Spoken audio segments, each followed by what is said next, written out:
Lost in Translation. Written by Just Thinking Dravels. Read by Arashi. The ride back to the Imperial Palace had thus far been a quiet one. Hubert found it to be an unordinary and strange silence, considering the normally loud and boisterous nature of his company. Ferdinand von Eyre always did prefer talking, after all. It seemed he was perturbed by something, perhaps even someone, and though he fretted to hazard a guess towards what might be ailing him emotionally, Hubert suspected that it was the polite thing to do. Besides that, seeing a pout etched across his face made something unsettling form in the pit of his stomach, not at all because he had feelings for the man, as many of the Black Eagles suggested, but because they were friends. Yes, just friends. Yet, even as friends, Hubert couldn't bring himself to console the man as he wished to. His lips felt practically immovable, and the words stuck in his mouth, like overly sweet caramel. He couldn't find the strength to force them out. He did sense, however, that whatever was causing Ferdinand's wretched mood vaguely had something to do with him. Would it be bad to admit that he could not pinpoint what event in their trip had caused this very awkward and unending scene to play out before them? He imagined so. Instead of doing what he knew he ought to, Hubert busied himself with watching the raindrops scatter and drizzle down his window, content to contemplate the importance of the nature of their trail, rather than uncover what was causing the tension in the carriage to blanket them like a thick miasma. And yet, he couldn't help himself from daring a glance at Ferdinand. How could he not? The man was all light, even when encompassed in shadow, and Hubert was, as a moth to a flame, ever circling him, and drawn to his brightness. He sat with one leg over the other, though there was hardly room for that here, and tapped tunelessly at his knee with his index finger, as he too stared out the window. His amber curls were pulled back into a ponytail, and the strands sat over his shoulders in a wayward fashion, unruly as their owner, yet beautiful none the less. Hubert gulped, pulled at the collar of his shirt by a small fraction. Despite the cool springtime rain enveloping them, the temperature within the carriage was hot, and Hubert wished desperately that he could diffuse it somehow. He despised the heat. Normally, he hated idle chatter too. Nonsensical conversations over trivial matters didn't seem very productive to him. Yet, sitting here in the quiet and watching Ferdinand's eyes flash with angry fire, while his lips set in a pout, he realized he missed the noise far more than he thought he would. Or perhaps it was the sound of Ferdinand's voice he missed the most. He couldn't tell. Determined to end this strange encounter, and desiring to see the man before him smile radiantly once again, Hubert set aside his presumptions, and forced a small smile to his face in a friendly offer of peace. If Ferdinand noticed it all, it did nothing to compel him to speak. He took a deep breath, and then opened his mouth, closed it, and opened it again. The only thing that escaped his lips was a lousy puff of air. What was wrong with him? He picked at the button of his glove, a nervous tic he had developed in his childhood, and couldn't seem to break, and finally found his footing enough to speak the words he wanted. "Truly, what is bothering you? You have been acting like a petulant child since we started home again." Too bad Hubert was, well, Hubert, because the words spilled out of his mouth more like an accusation than he wanted them to, and it seemed to only anger Ferdinand further. He tisked, and turned to him, his beautiful eyes narrowed. "If you do not know, then I shall not spell it out for you. You are not a child, Hubert. I need not chide you for your mistakes." The mage scoffed, as he felt his blood begin to boil. He did his best to remain calm, however. Getting upset would only needlessly elevate the situation further. "And yet you seem fit to do so in all but words. If I have wronged you, if," he mimicked, chuckling sarcastically, "then I would like to know so that I can rectify the situation." Ferdinand stared at him for half a second, before turning away and bringing his attention back to the window. "You have deduced the answers to far greater mysteries with far fewer clues, so I have faith that you will eventually find your own way to this answer as well." He huffed, an unintentional thing, and crossed his arms. "You are too stubborn for your own good. Then in that, at least, we are equals, yes?"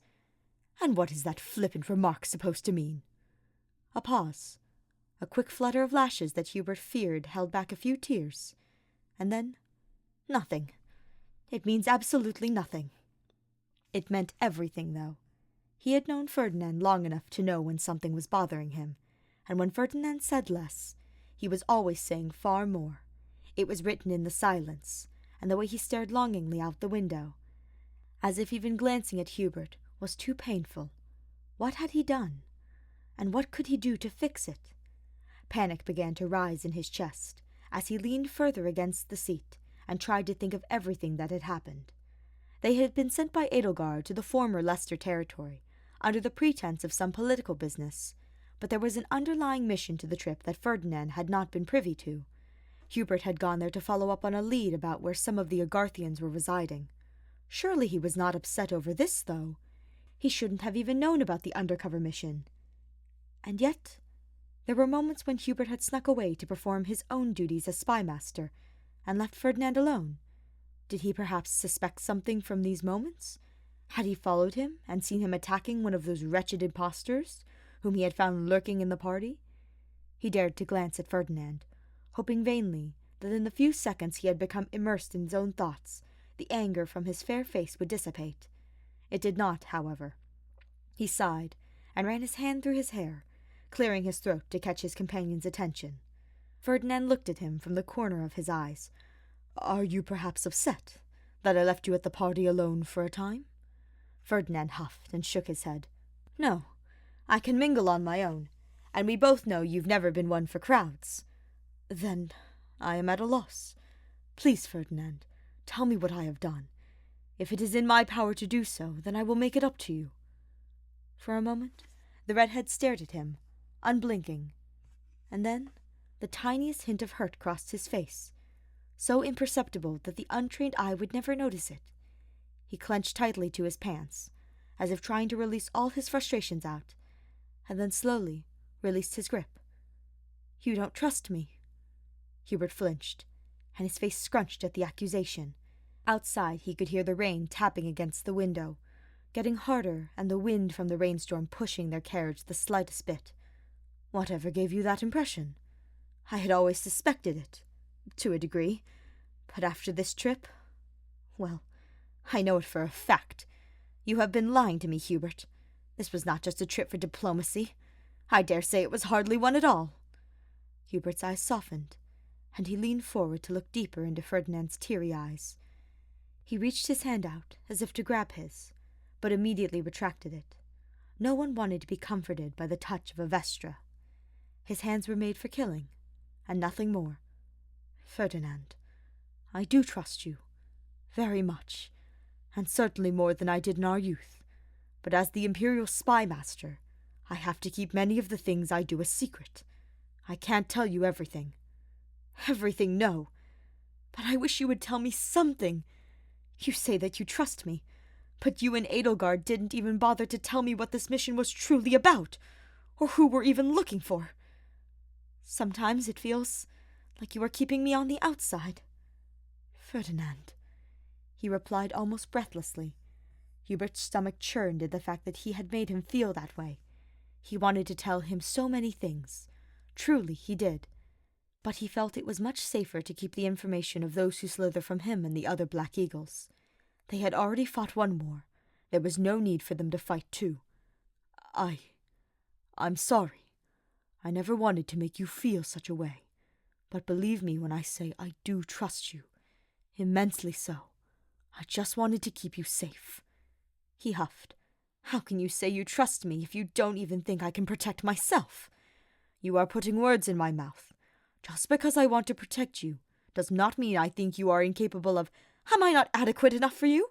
Have I not proven myself enough? Tell me, please. I must know. Why won't you let me in?" "Because Hubert trailed off, and bit at his bottom lip harshly. The small space between them had suddenly become far too small as they argued.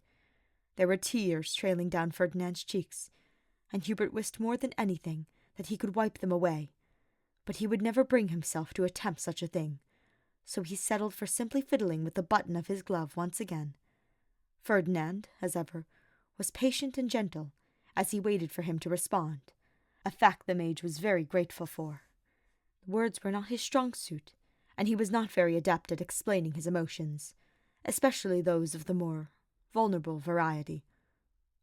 "I'm scared," he whispered, almost too softly. His body began to shake at the admission, and he felt the urge to run and hide overwhelm him. There was nowhere to go, though, so he merely kept his gaze clear of Ferdinand's, keeping them on his shoes, which were spotless from being cleaned the night before. "Scared?" "Mm-hmm." "Oh, Hubert, of what?" It was too much. All of it was too much. He shook his head as he felt tears prick at the edges of his eyes. He couldn't cry. Not here. Not when he couldn't play it off as a trick of the light, or a figment of his imagination, as Ferdinand was sitting there, staring at him, with so much love and concern. He didn't deserve that. "Stop! Stop the carriage!" he yelled, and the driver brought them to a halt abruptly, causing Ferdinand to let out a soft "oof" from the force. Hubert grabbed his cloak and threw it over his shoulders before quickly exiting the carriage, ignoring Ferdinand calling after him as he did. The tears threatening to fall a few seconds ago began trailing down his cheeks as he tore a path through a field of purple wildflowers, just beginning to bloom. But nowhere to go, he soon stopped in his tracks, and stood frozen, allowing the cool rain to fall against his back, as he trembled from more than just the chilly weather. "Hubert von Vestra, what do you think you are doing storming off in the middle of a rain shower like this? You will catch your death!" Ferdinand yelled, as he came after him, accusing him of the very thing he himself was doing. Why, if the situation were different, Hubert might have laughed at the irony. At present, though, he did not respond, too afraid that if he spoke, his voice may crack, and give way to the very emotions he had wished to hide. He hated the cold as much as the heat, but at least the rain hid his tears. Ferdinand scoffed, and placed his hands on his hips. "You would rather stand in the freezing rain than talk to me. Hubert, I am begging you. If I vexed you that much, then say the word, and you will not have to deal with me any longer." Hubert shook his head, willing the words to come to him. He slowly turned his face to the redhead, and took a deep breath to even his voice before speaking. You are the most infuriating and overzealous man I have ever met. Your boundless energy and constant positivity confounds me. I find myself uncertain around you, and perplexed by the things you do every single day." Ferdinand's head lowered at hearing this, and he opened his mouth to speak, but Hubert beat him to it, no longer wanting him to make any more assumptions in his own head about what they were or what they could be. He needed him to know how he felt, even if he was scared, even if he felt he might faint from the fear and the rapid beating of his heart within his chest. "You do vex me, Ferdinand von Eyre, more than anyone I have ever met, but in the best way possible. I'm sorry I have made you feel like I do not trust you, because I do. And more than that, He paused, as Ferdinand looked up at him, bright eyes beaming with hope as they stared at him. They looked like blazes of fire in his eyes that threatened to consume Hubert whole. It was breathtaking, and he welcomed the flames. "I love you. I love you so much." There they were, the words he had fought for so long to say, had imagined saying countless times. It had never been like this when he played it out in his mind, standing like idiots in the middle of nowhere and getting drenched in the rain while having an argument. But then, things between them never did go according to plan, and it truly seemed almost fated that his confession would unfold this way. Now, all that was left was to accept Ferdinand's rejection and move on with their lives. Hubert clenched his fists at his side, steeling himself for the inevitable. "You love me?" Ferdinand asked, his eyes wide as his hand rested against his chest. Hubert nodded. "You love me?" he repeated again, almost as if he couldn't believe it. And then, again, a smile curving at the edges of his lips as he said, "You love me?" "That has been established, yes," Hubert said warily. He could feel his cheeks growing hot from hearing his own confession repeated back to him. And then, When he thought it could not get any worse, Ferdinand began to laugh. He had expected a rejection, but for it to be so cruel, it made the wound sting even worse. At seeing Hubert's hurt expression, however, Ferdinand ceased his laughter and walked towards him, surprising the mage by taking his hands in his. "Ah, forgive me. I am not laughing at you. I am laughing at the situation." "The situation?" Hubert raised a brow, trying very hard not to think about the fact that Ferdinand was holding his hands right now. He nodded. "Yes, because you see, I love you too." Ferdinand loved him as well? Hubert was thankful that he was holding his hands in that moment, because if he hadn't, he was sure he would have fainted. He stared at him, speechless, lips opening and closing, like a fish out of water, as he tried and failed to respond. "You do? Truly?" he said at last.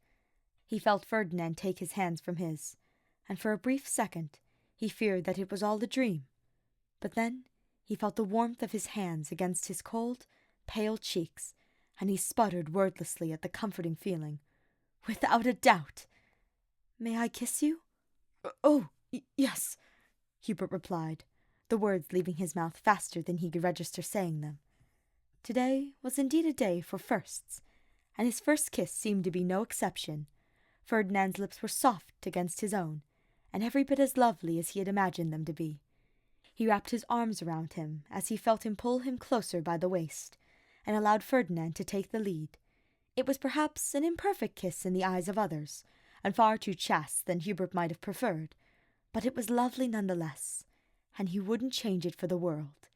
He was more happy than he ever imagined he could be, and wished that the moment would never end. When Ferdinand finally pulled away, he leaned his head against Hubert's forehead, while the two of them caught their breath. Their clothes were now thoroughly soaked, but neither of them cared as they held one another closely. "Let's go back to the carriage and warm up, He held out his hand to Hubert, a loving smile on his face as he did. The mage took it and squeezed it affectionately. "Let's."